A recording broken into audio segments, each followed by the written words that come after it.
오늘은 본문 말씀으로 건강한 신앙을 가지라 라는 제목으로 하나님 말씀 전하겠습니다.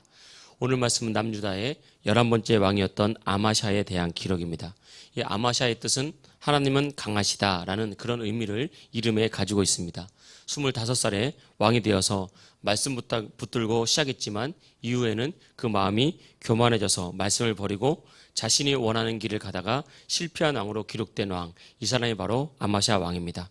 오늘 말씀 통해서 첫 번째 드리고 싶은 말씀은 이 건강한 신앙이란 것은 마지막까지 변함없는 신앙의 모습을 가져야 된다는 것입니다. 이 아마샤 왕을 살펴보면서 결론적으로 시작과 끝이 같으면 놀라운 승리를 얻을 수 있다라는 메시지가 이 사건 가운데 포함되어 있습니다. 말씀으로 시작했다가 말씀으로 마치면 강력한 인생이 될 수 있다. 근데 많은 경우 말씀으로 시작했다가 우리가 말씀 없이 마치고 성령으로 시작했다가 육체로 마치는 경우가 정말 많이 있죠. 그래서 우리가 신앙생활을 할 때 우리가 처음 신앙 마지막까지 유지하면서 천국 갈 때까지 변함없는 신앙생활을 가지는 것이 중요합니다.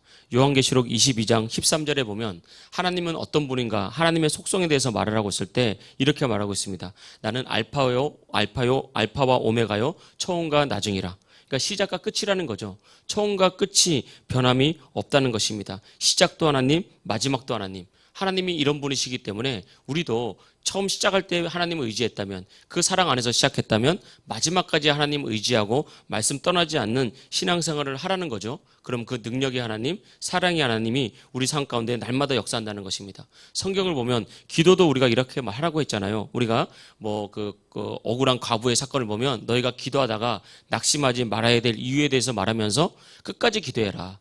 마지막까지 기도해라. 기도하다가 중간에 포기하거나 낙심하지 말라. 그렇게 가르쳤잖아요. 갈라디아서 6장 9절에 보면 이렇게 말하고 있습니다. 우리가 선을 행하되 낙심하지 말지니 포기하지 아니하면 때가 이름에 거두리라. 낙심과 포기라는 것은 중간에 멈추는 거잖아요. 근데 중간에 멈추지 말고 변함없이 끝까지 믿음의 길을 가다 보면 때가 이르면 분명히 하나님의 때가 있고 우리 안에 문제를 허락하신 하나님의 이유가 있거든요. 때가 되면 반드시 풍성한 열매를 거두게 된다라고 말을 하고 있습니다. 그래서 우리가 신앙생활을 할 때 건강한 신앙은 어떤 신앙이냐? 우리가 건강한 신앙생활을 하기 위해서는 처음과 마지막이 한결같이 변함없는 신앙의 모습을 가져야 되겠다라는 이런 믿음의 태도를 가지고 신앙생활하는 것이 정말 중요하다고 생각합니다. 우리가 그리고 예배가 중요하다고 하잖아요. 우리 기도 이런 거 있을 때 끊임없이 꾸준히 예배하고 기도하다 보면 때가 이르면 반드시 하나님께서 응답해 주시고 큰 역사를 베푸실 줄 믿습니다. 두 번째 드리고 싶은 말씀은 항상 말씀의 교제권, 그러니까 교회의 영적인 흐름 안에 같이 있어야 이제 우리가 승리할 수 있게 되고 그래야 건강한 신앙을 유지할 수 있다라는 것입니다. 이제 우리가 언제죠? 코로나 사건인가 이렇게 지나면서 당시에 신천지 이렇게 막 드러나고 막 그랬잖아요. 그래서 신천지가 지금 포교 방법을 바꿨다 그러죠. 그래서 예전에는 신천지가 자신의 포교를 숨겼잖아요. 신천지라는 것을. 근데 지금은 아예 신천지를 드러내놓고 우리는 신천지다. 그런데 우리가 자꾸 이단이고 잘못됐다 그러는데 우리가 뭘 잘못했는지 좀 우리한테 알려달라. 오히려 이렇게 반대로 접근한다 그럽니다. 그러면서 뭔가 자기가 배울 것처럼 그래서 자기가 성경 공부하는 곳에 데려가가지고 우리가 뭘 잘못했는지 가르쳐달라 그러면 가보면 이제 오히려 그런 신천지의 그걸 가르치고요. 얼마나 치열하냐면 한 사람을 전도하기 위해서 한 277명이 붙는데요. 그러니까 아예 영화 무대를 만드는 거예요. 어떤 사람이 접근하면요. 지나가는 사람도 다 신천지 사람을 아예 그 상황 다 세팅을 하는 거예요. 우연히 만난 것처럼. 이 정도로 전도를 하니까. 이 정도로. 그러면서 한 사람 말하더라고요. 한 교회가 있잖아요. 거기는 무슨 지파 이렇게 얘기하더라고요. 12지파 14만 4천 명 그러면서 요한 지파다 예를 들면 그러면 요한 지파에 1년 예산이 10억이 결산이 됐는데 전도비로 20억을 썼대요. 그러니까 어마어마한 거죠. 그러니까 한 사람을 전도하기 위해서 낭비라고 생각하지 않는 거 모든 걸 퍼붓는 거예요. 그러니까 이제 영혼을 구원하는 거죠. 그런 것들은 우리에게 필요한 것 같은데 그런데 이게 항상 우리가 기억해야 될 것은 항상 교회 밖의 성경 공부 교회 밖에 어떤 좀 유튜브 같은 데서 이게 출처를 밝히지 않은 말씀들이 진짜 엄청 많습니다. 지금 출처가 밝혀지지 않는 뭐 이상한 뭐 말씀의 뭐 기록 그러면서 뭐 동영상으로 말씀이 쭉 나오고요. 그냥 음성을 이렇게 넣어서 항상 조심해야 됩니다. 항상 우리가 건강한 신앙은 말씀의 교제권 안에 들어와야 되는데 특별히 하나님께서 우리를 세우신 이 교회 안에 영적인 교제권이 중요하다라는 것입니다. 아마샤가 왕이 된 뒤에 먼저 나라를 바르고 세우고 난 다음에 제일 먼저 한 일이 뭐냐면 아버지 요아스를 죽인 신하들, 반역자들을 처단한 것이었습니다. 보통 이제 반역자가 일어나면 왕은 그 반역자의 삼족을 멸한다 그러죠. 아버지, 또 그 아버지, 그 반역자의 아버지, 반역자의 자녀, 그 자녀 막 그러면서 아예 씨를 말려버리는 것이 일반적인 왕의 모습인 거죠. 그런데 이 아마샤는 왕이 돼서 자신의 왕위가 굳건하게 된 다음에 반역자들을 처단할 때 아버지 부왕을 죽인 사람들만 처단하고 그들의 아들을 이제 그들의 가족을 건드리지 않았습니다. 그 이유는 바로 하나님의 말씀이었기 때문에 그렇습니다. 4절 말씀 보겠습니다. 25장 4절. 그들의 자녀들은 죽이지 아니하였으니 이는 모세의 율법책에 기록된 대로 함이라. 모세의 율법책에 하나님의 말씀에 기록된 대로 그렇게 했다는 거죠. 그러니까 이 아마샤의 마음에는 말씀이 있었다는 것을 알 수가 있습니다. 근데 이게 쉬운 일이 아니라는 거죠. 사람의 마음에 있는 상처, 특별히 이 보복이라는 관점에서 보자면 힘이 있을 때는 보복할 힘이 없잖아요. 그러니까 이렇게 움츠려 있다가 힘이 생기고 능력이 생기면 우리가 더 많은 내가 당했던 수모들, 수치들을 더 갚아주고 싶은 것이 사람의 마음이거든요. 어떤 사람이 나를 막 가난하다고 놀렸어요. 너 가진 거 없다고 놀렸어요. 아니면 내가 물질이 너무너무 가난해가지고 수치와 모면을 많이 당했어요. 그럼 성공하고 난 뒤에 보란 듯이 그러니까 명차라고 하는 거 끌고 가면서 나에게 수치 줬던 사람들 막 보여주고 싶은 것이 사람의 마음이고 또 여기서 막 아버지를 죽인 사람들에게 보복하고 싶은 것. 힘이 있고 능력이 있으니까 이미 다 할 수 있거든요. 그런데 그 보복심을 뭘로 잡았다? 말씀으로 잡았다. 그러니까 말씀은 우리 삶의 생명이고 능력이고 영의 양식이지만 동시에 이 말씀은 우리 삶의 감정뿐만 아니라 우리 삶 전체의 균형을 만들어주는 힘으로도 작용하는 거예요. 그래서 말씀을 탁 붙잡고 있으면 말씀의 균형, 삶의 균형이 깨지지 않는 거죠. 사람이 성공을 하면 그동안 생각하지 못하고 꿈꾸지 못했던 것들이 눈에 막 들어오기 시작합니다. 그전에는 하고 싶어도 못하는 것이니까 아예 쳐다보지도 않았는데 성공이 오다 보니까 그것들이 막 눈에 들어오거든요. 그래서 흔히 세상에서 막 눈 돌아간다 그러죠. 그러니까 걷잡을 수 없이 세상이 막 우리 안에 들어오거든요. 그때 말씀이 없으면 어떻게 되냐. 세상에 들어오는 만큼 우리는 세상에 나가게 되었습니다. 우리 눈에 화려함을 따라서 살게 된 것이 사람의 본능이고 사람의 본성이에요. 이게 순식간이거든요. 그러다가 신앙 잊어버리고 그러다가 세상에서 방황하게 되는 거예요. 그런데 말씀이 우리 속에 살아있으면 말씀이 딱 우리 삶의 균형을 딱 잡아주는 거예요. 너 먹든지 마시든지 무엇을 하든지 하나님의 영광을 위해서 하라 그랬지. 네가 지금 선택하고 행하는 것이 하나님의 영광과 관계가 있는지 점검해라. 말씀이 균형을 잡아주는 거죠. 주 말씀 내 발의 등이요 내 발의 빛입니다. 내가 너에게 비춰줄게. 말씀이 합당한 건지. 바울은 그랬잖아요. 나의 나된 것은 하나님의 은혜라. 바울에게 얼마나 큰 하나님의 능력이 나타났습니까? 바울이 죽은 자도 살렸다고요. 심지어 바울의 손수건만 가져가면 막 사람들이 낫는 그런 역사가 나타났다고요. 그때 바울이 그 말씀이 있었으니까 나의 나된 것은 하나님의 은혜다. 이 능력 내 게 아니라는 것을 알았어요. 그러니까 바울은 교만하지 않았죠. 많은 능력 있는 사람들, 영적인 능력을 받은 하나님의 사람들이 나중에 교만해서 실패한 사람들이 정말 많습니다. 교만하다가 나중에 마치 그 능력이 내 것인 것처럼 사이비 신앙 비슷하게 간 사람들이 많다고요. 근데 말씀이 딱 있으니까 균형을 딱 잡아주잖아요. 우리 삶의 말씀은 단지 능력 이상으로 우리 삶이 흔들리지 않는 균형을 붙들어줘서 그 말씀이 우리를 붙들고 가는 능력이 나타나게 되는 거예요. 그래서 말씀이 있으면 늘 우리 감정이 절제가 되고 우리의 삶이 절제가 되고 균형을 맞추면서 세상의 마음이 빼앗기지 않도록 우리의 삶을 이끌어 간다는 것입니다. 근데 이 말씀이 어떻게 아마샤에게 들어왔느냐? 그러면 우리가 첫 번째는 힌트가 하나 있어요. 1절 말씀 보겠습니다. 아마샤가 왕위에 오를 때에 나이가 25세라 예루살렘에서 29년 동안 다스리니라. 그의 어머니의 이름은 여호와따니요 예루살렘 사람이더라. 그러니까 우리가 주일날 르호보암의 어머니에 대해서 잠깐 제가 살펴봤잖아요. 그 사람은 어떤 사람이라고요? 암몬 사람이라고. 그러니까 말씀이 없던 사람. 굳이 고향을 이거 지역색을 나타내는 것이 아니라 너 뭐 경상도냐 전라도냐 이게 아니라 이것은 말씀이 있느냐 없느냐 이걸 말하는 거예요. 근데 이 아마샤의 어머니는 어떤 사람? 예루살렘 사람. 그러니까 말씀의 사람이었다는 거예요. 이 어머니가 아마샤가 어려서부터 계속해서 말씀을 이렇게 아마샤에게 공급해 줬던 거죠. 그러니까 첫 번째 아마샤는 그 말씀이 어머니로부터 공급받았던 말씀이 이 아마샤에게 있었던 거예요.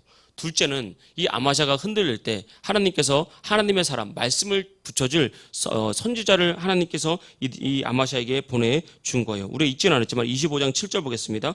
어떤 하나님의 사람이 아마샤에게 와서 이르되 왕이여 이스라엘 군대를 왕과 함께 가지 마옵소서. 그러니까 제가 이후에 말씀드리겠지만 전쟁이 있었을 때 북이스라엘 군대를 돈을 주고 사거든요. 용병으로. 그때 하나님의 사람을 보내서 말씀을 줘요. 그들과 함께하지 마십시오. 북이스라엘과 하나님은 함께하지 않습니다. 이렇게 말씀을 줬다고요. 그러니까 이 아마샤에게는 믿음의 어머니, 말씀의 어머니, 또 동시에 아마샤에게는 하나님의 사람, 말씀의 사람, 뭐 이렇게 같이 하나님께서 말씀 옆에 있게 했다는 것입니다. 당시에 이렇게 나라가 굳건해졌을 때 옆에 에돔이란 나라가 쳐들어오거든요.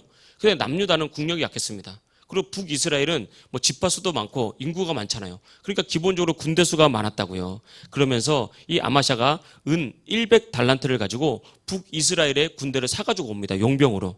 근데 그때 어떤 하나님의 사람이 이제 아마샤를 찾아가서 북이스라엘과 함께하지 마십시오. 당신의 선조들이 북이스라엘 왕과 함께하다가 망한 것을 보지 않았습니까? 하나님이 기뻐하지 않습니다. 그냥 부족해도 하나님 믿고 싸우십시오라고 이렇게 말씀을 주거든요. 그때 하나님의 선지자의 말씀을 붙잡고 자신의 어떤 계획을 포기하고 또 믿음으로 하나님만 의지하고 나가서 큰 승리를 거두게 되는 것입니다. 이것을 보면 우리가 알 수 있죠. 누구와 함께하느냐. 이것이 우리 인생에 굉장히 중요한 것입니다. 그래서 핵심은 말씀의 사람과 함께하라, 믿음의 사람과 함께하라. 여러분 사람들은 혼자 살 수 없습니다. 항상 어울려 사는 존재가 사람이죠. 그때 우리가 믿음 밖의 사람들과도 어울릴 수밖에 없겠죠. 그러나 항상 우리의 중심은 믿음의 사람들과 함께하면서 그들과 영적인 교제를 하고 또 영적인 위로를 하고 서로 격려를 하면서 믿음의 교제가 일어나야 되는 것입니다. 그리고 우리가 신앙생활을 할 때 우리 이 자리에서 이제 우리 믿음의 사람들이 앉았는데 여러분이 정말 어떤 믿음의 친구가 꼭 되어 주십시오. 왜냐하면 교회를 다닌다고 다 믿음의 사람은 아니라는 것입니다. 교회를 다니나 열심히 봉사를 하나 그의 생각과 가치관이 여전히 세상에 속한 사람들이 너무 많다는 거예요. 그래서 우리가 자녀들에게 말씀을 가르칠 때 말씀이 역사한다, 말씀이 능력이다 이렇게만 가르치는 건 부족한 것입니다. 말씀으로 이 돈은 어떤 것인지, 말씀으로 우리 이 힘든 세상에서 흔히 요즘에 말하는 말씀을 가지고 왜 우리가 차별금지법을 금지하는 것인지, 말씀을 중심으로 우리의 세계관은 어떻게 이 세계를 바라봐야 되는지, 가치관, 세계관, 이 세상의 흐름을 바라보는 것, 경제관 이런 것들을 가르쳐줘야 됩니다. 이게 부모가 해야 될 일이거든요. 그래서 우리가 그런 사람이 돼줘야 된다는 거예요. 교회는 열심히 다니는 것 같은데 얘기하는 걸 가만히 들어보면 열심히 기도를 하고 열심히 예배를 드리는데 세상 사람과 똑같은 사람이 많다고요. 이런 사람들은 결과적으로 그들이 변화되지 않았기 때문에 우리에게 악한 영향력을 줄 수밖에 없는 거예요. 그래서 우리가 믿음의 친구가 돼야 됩니다.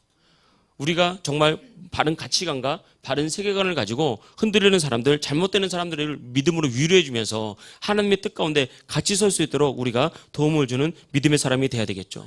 이 초대교회의 특징이 무엇입니까? 초대교회의 특징은 예수님 믿고 나서 날마다 교회에 모여서 사도의 가르침을 받고 떡을 떼고 교제했다. 이게 날마다 모였다. 이게 중요한 겁니까? 물론 중요해요. 날마다 모였다. 이 핵심은 그들은 날마다 모여서 말씀으로 배웠어요. 그들의 가치관. 지금까지 내가 중요하다고 생각했던 것이 중요하지 않았다는 것을 깨닫기 시작하는 거예요. 내가 지금까지 성공을 해서 달려왔다면 그 성공보다 먼저 말씀이 있어야 되는구나. 그것을 깨닫기 시작했고 그들은 말씀으로 하나 되기 시작했고 말씀으로 교제했고 말씀으로 떡을 뗐고 이게 교제의 중요성이라고요. 그래서 지금 교회에 많은 사람들이 또 뭐 큰 교회 같은 경우는 이 교제가 없는 사람들이 있습니다. 영적인 교제가 이거 마귀의 공격이거든요. 성경은 우리 교회를 그렇게 가르치지 않았습니다. 믿음의 사람들이 영적인 교제를 통해서 서로 믿음으로 격려하고 혹시 잘못된 길을 가고 있다면 좀 위로하면서 다시 바른 길로 좀 잡아주기도 하고 또 믿음의 친구가 되어서 선하게 돕고 그러기 위해서 교회를 주셨거든요. 그래서 항상 우리가 영적인 교제권 안에 같이 있는 것이 너무너무 중요하다는 것입니다. 그래서 우리가 하나님을 의지해야 되지만 동시에 믿음의 사람들과 교제하는 거 중요한 거죠. 힘들어도 믿음으로 살 수 있도록 격려해 줘야 됩니다. 이 땅이 살아갈 때 얼마나 힘듭니까? 힘들지 않습니까? 그때 힘들어도 우리 믿음으로 살면 하나님께 도와주십니다. 바빠도 예배하고 바빠도 우리 함께 기도하고 함께 우리가 일어나면 하나님 역사하십니다. 이것이 영적인 교회의 모습이고 또 영적인 교제의 모습이라는 거예요. 그래서 우리가 이 땅을 살면서 우리가 들은 말씀과 다른 말을 하는 사람들은 삼가하는 것이 좋습니다.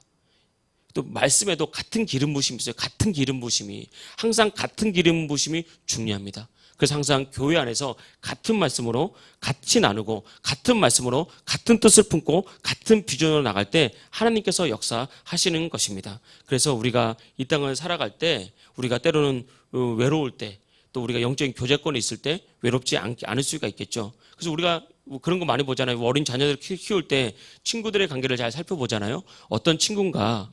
근데 아들, 딸, 친구들 살펴보기 전에 내 친구도 먼저 살펴봐야 돼요. 내가 지금 어떤 사람을 자주 만나서 어떤 사람과 영향을 갖고 있는가. 지금 나의 가치관은 말씀대로 잘 가고 있는가. 내가 세상을 바라보는 관점이 과연 옳은가. 또 이 세상을 바라보는 관점이 과연 옳은가. 이게 중요하다는 거예요. 어제 우리가 성경통독 로마서를 읽었잖아요. 우리는 사도 바울 하면 위대한 사도, 능력의 사도. 와, 이런 능력 받으면 혼자라도 되겠지. 그런데 로마서 16장을 보십시오. 로마서 16장은 사도 바울이 함께 교제하고 자신을 돕고 섬기고 위로했던 많은 사람들을 쫙 기록하고 있잖아요. 알고 보니까 사도 바울도 혼자가 아니었다는 거예요. 믿음의 사람을 막 붙여주셔서 하나님이 그들과 함께 했다는 것을 우리가 알아야 되는 것입니다. 사도 바울도 외로웠고 힘들었고 지쳤지만 하나님께서 붙여주셨거든요. 그래서 더 나가면 우리가 어떻게 가야 되냐. 성경 속에 많은 인물이 우리의 믿음의 교제권입니다. 사실은 아브라함, 모세, 야곱, 우리가 이 땅에서 어찌 보면 또 이런 믿음의 사람을 만나기가 쉽지 않을 수도 있거든요. 그래서 성경 속에 있는 인물들과 교제하는 것이 굉장히 중요합니다. 아, 모세는 이렇게 살았구나. 모세는 물질에 대해서 이렇게 가르쳤구나. 모세는 우리의 삶의 방식에 대해서 이렇게 가르쳤고, 또 로마서에 보니까 권위자들, 이 세상의 권위자들은 어떻게 하라고 우리 가르쳤구나. 아, 이런 모습으로 살아가야겠구나. 우리가 무장이 되면 우리가 자녀들에게 가르칠 수도 있고 우리도 그렇게 살아갈 수 있는 것입니다. 그래서 교회 안에 들어와서 믿음의 교제권 안에 거하고 또 하나님의 사람, 그 하나님의 사람들의 특별히 목회자의 말씀 안에 같이 거하는 것. 이것이 건강한 신앙이다라는 것을 믿고 이 건강한 신앙 안에 거하시길 축복합니다. 세 번째는 하나님을 위해 내려놓으면 더 좋은 곳으로 책임지신다는 거죠. 이 에돔과의 전쟁이 있을 때 아마샤 왕이 전쟁을 이기기 위해서 은 100달란트를 북이스라엘 왕에게 보내고 용병 10만 명을 고용했습니다. 이 은 한 달란트가 무게가 34kg쯤 약 되거든요. 대략. 그러니까 은 34kg가 현재 가치로 이 은 한 달란트가 34kg면 약 34억 정도 된대요. 엄청 큰 돈이죠. 근데 은 몇 달란트 줬다고요? 100달란트, 100배. 34억에 100배면 얼마입니까? 현재 가치로 3억쯤 한다는데 3억에 100배면 3 곱하기 100, 300억이 되겠죠.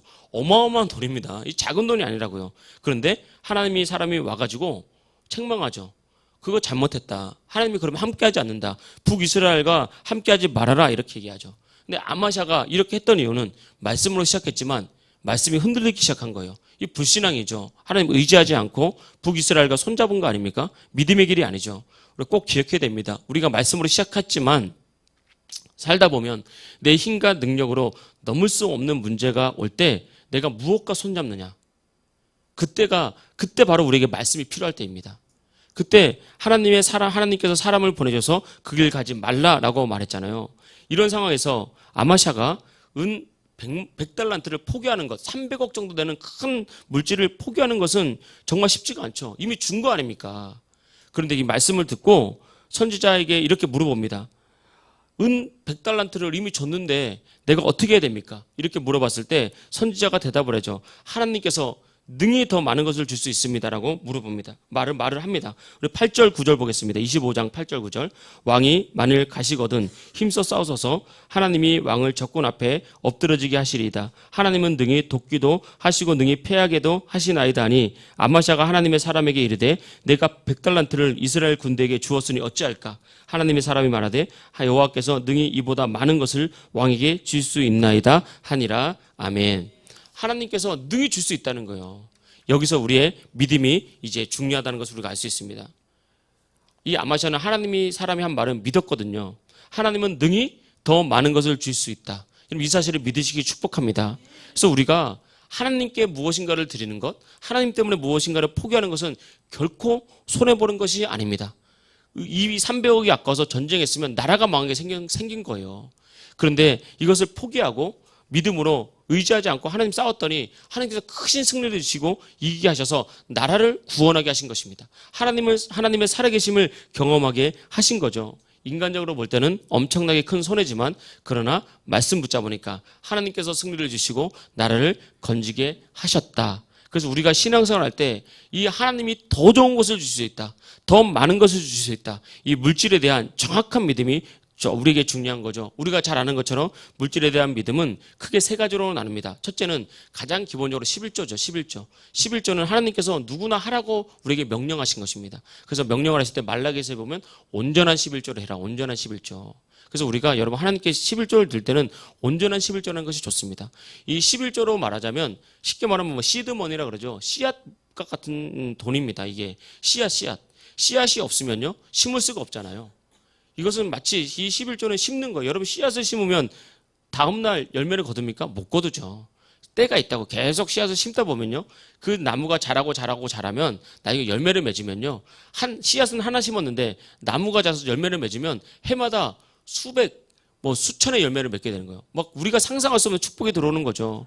예전에 농사하던 시절에 우리가 벼 씨앗을 파종하잖아요. 이 벼도 이제 씨앗이 있어가지고 이제 튼실한 벼 씨앗을 이렇게 한 움큼 이렇게 모아놓는단 말이에요. 그러면 이듬해 봄이 되면은 농부가 벼 씨앗을 파종합니다. 파종을 하고 나면 벼가 이제 삐쭉삐쭉 나면 그걸로 이제 모판을 만들어가지고 모내기를 하죠. 그래서 이제 논에 이렇게 다 심습니다. 그런데 예전에 이제 보릿고개가 있잖아요. 이제 가을에 추수를 하고 난 다음에 넉넉하지가 않으니까 이제 이 봄이 이제 파종할 때쯤 되면은 막 쌀이 떨어지는 거예요. 그래서 그때 이제 보릿고개라 그래가지고 못 먹고 그러잖아요. 그때 이제 농사 짓는 사람들이 이 벼 씨앗 이렇게 웅켜진 거 절대 안 먹는다고 하잖아요. 이걸 먹는 순간 그 가족은 이제 1년 내 굶고 남의 농사를 할 수밖에 없는 거예요. 그래서 가난에서 벗어날 수 없는 거죠. 어떤 일이 있어도 이 벼 씨앗은 먹지 않는 것입니다. 이걸 먹는 순간 가난에서 헤어나지 못하는 거죠. 11조는 이와 마찬가지입니다. 그래서 항상 여러분 믿음으로 이 믿음 꼭 가지십시오. 이 11조를 드린다는 것은 우리에게 의미가 있죠. 나의 모든 물질 하나님이 주인입니다. 이거 다 하나님께서 주신 것입니다. 이 믿음으로 드리면 하나님께서 반드시 그 믿음의 크기를 보시고 30배, 60배, 100배 그 이상의 축복을 주실 줄 믿습니다. 성경에 보면 이제 11조는 이제 딱 하나님께서 이게 딱 드리라고 했고 나머지는 믿음의 분량만큼 하는 게 있죠. 두 가지로 보면 첫째는 감사 예물과 두 번째는 교회의 선한 일을 위해서 쓰는 거예요. 감사 예물과 선한 일, 감사한 일이 있을 때 믿음으로 감사하는 거고요. 또 앞날을 내다보고 미리 하는 감사도 있습니다. 이 두 가지가 우리 큰 거죠. 감사헌금은 삶의 주관자 대신 하나님이 나에게 모든 좋은 것을 주셨다. 그리고 앞으로 주실 것이다 라는 믿음인 거예요. 그래서 우리가 이 믿음을 좀 가지고 있어야 됩니다. 이것은 근데 대신에 믿음의 분량만큼 하는 거예요. 하나님 정해놓은 게 아니에요. 그러니까 이런 것 때문에 시험 들지 말고요. 내 믿음의 분량만큼 하되 가능하면 하나님 우리 복 주시기를 원하시니까 믿음의 분량을 키우는 것이 정말 중요한 것입니다. 우리가 어버이날 되면 우리가 어버이날 때 부모님께 선물을 드리잖아요. 어려서는 잘 모르겠지만 크면은 입 싹 닫고 모른 척하고 이러지 않아요.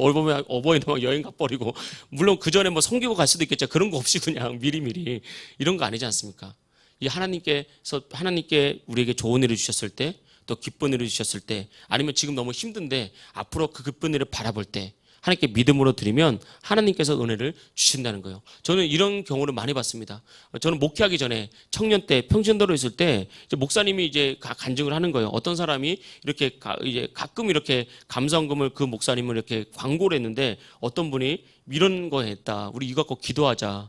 그런데 그 일이 막 이루어지는 걸 보면서 하나님께 미리 내는 그런 축복도 있구나라는 것을 기억한 거죠. 꼭 하나님을 기억하기를 원하십니다.